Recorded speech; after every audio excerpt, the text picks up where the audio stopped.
આજે સોચ છે એટલે લાડવા બનાવશું. તો એના માટે એટલો લોટ લીધો છે અને 6 પાવડા તેલ નાખ્યું હતું.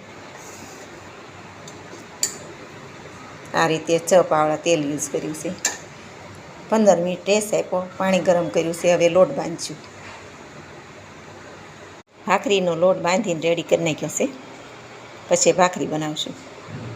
તો આ રીતે ભાખરી બનાવશું અને તાવડીમાં છોડવશું.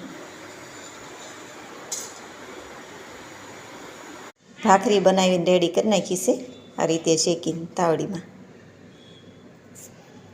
આ રીતે ભાખરી કરીને ચૂરમું બનાવશું. આનું મિક્સરમાં દળીને ચૂરમું રેડી કરી નાખ્યું છે. હવે આને ચાળશું ચાવણાથી.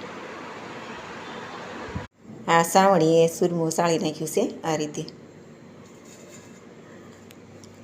આના ગોગડા આપણે ફરીવાર દળશું પાછા.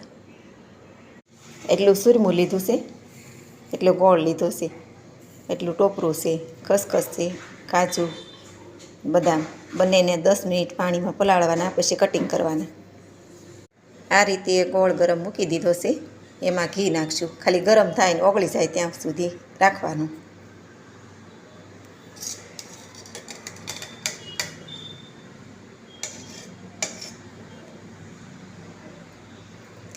ઘી જરૂર પ્રમાણે યુઝ કરશું. ચૂરમામાં આપણે ટોપરું ભેળવશું, મિક્સ કરશું. લાડવા આનથી બનાવશું. હવે ગોળ આપણો ઓગળી ગયો છે. એટલો જ ગરમ કરવાનો, પાક નથી લેવાનો. હવે ચૂરમામાં નાખશું. આમાં ભેળવશું.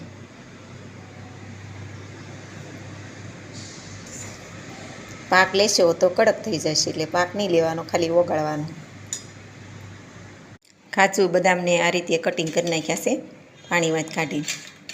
કાજુ છે, બદામ છે, ખસખસ છે, ટોપરું છે. હવે મિક્સ કરશું ચૂરમામાં.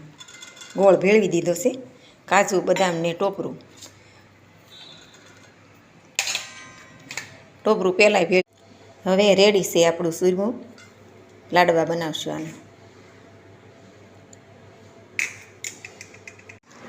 આપણે આ 4 ચમચા ઘી જોયું છે આ ચૂરમામાં.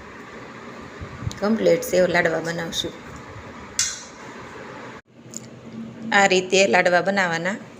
આમાં ભરી લાડુ બનાવી વાળ્યા છે, રેડી થઈ ગયા છે. તો આ લાડુનો વિડીયો ગમે તો લાઈક કરો, શેર કરો, સબસ્ક્રાઈબ કરો અને કોમેન્ટ કરો.